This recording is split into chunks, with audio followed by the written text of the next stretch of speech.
청취자 여러분, 안녕하세요. 오늘은 그 동물의 가축화에 대해 좀 깊게 파고들어 볼까 하는데요.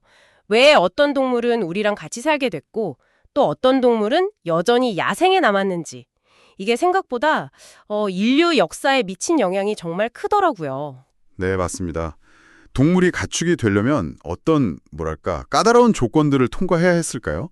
그리고 그 결과가 질병의 역사라던가 아니면 문명 간의 어떤 힘의 균형, 이런 거랑 어떻게 연결되는지 자료들 보면서 좀 자세히 얘기 나눠보죠. 네, 이게 뭐 단순한 동물 얘기가 아니라는 거죠. 그렇죠.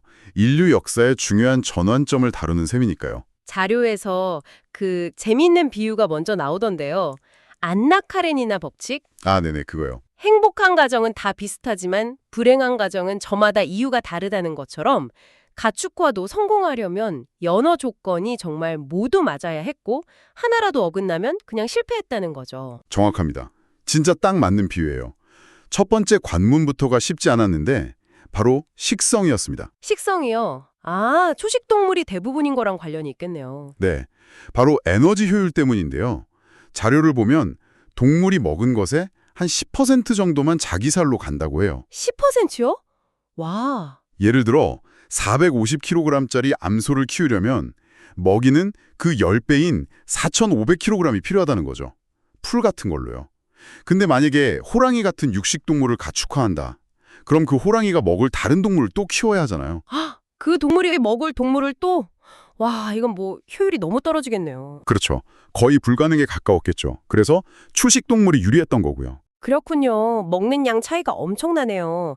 근데 그럼 풀만 먹는다고 다 되는 건 아닐 거고, 성장 속도? 이것도 중요했겠어요. 맞아요.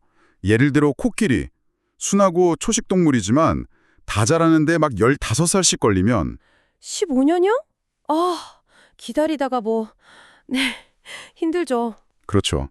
시간도 문제고 또 사람이 만들어 놓은 환경, 우리 같은 데서 번식이 잘 돼야 했어요. 아, 번식. 이것도 그렇겠네요. 어떤 동물들은 남들이 보거나 좀 좁은 데서는 짝짓기를 아예 안 하려고 하고 어떤 애들은 또 구애 과정이 너무 복잡해서 사람이 끼어들기 어렵고요. 하긴 자연스럽게 탈락했겠네요.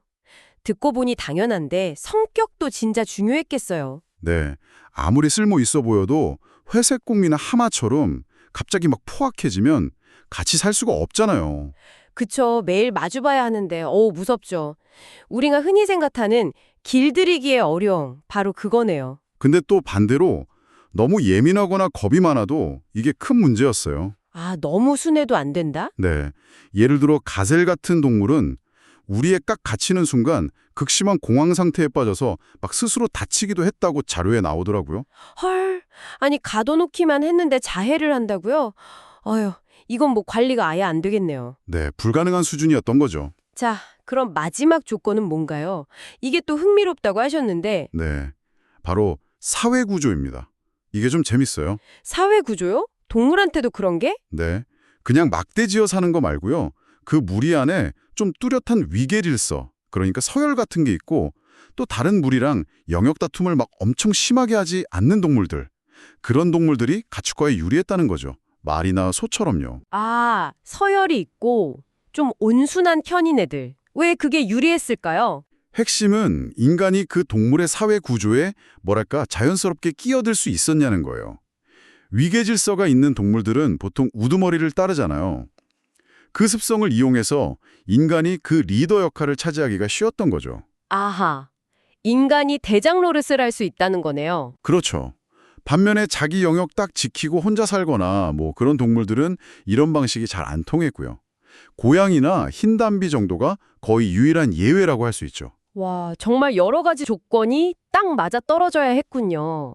이렇게 해서 소수의 동물들이 우리 곁에 남게 된 거네요.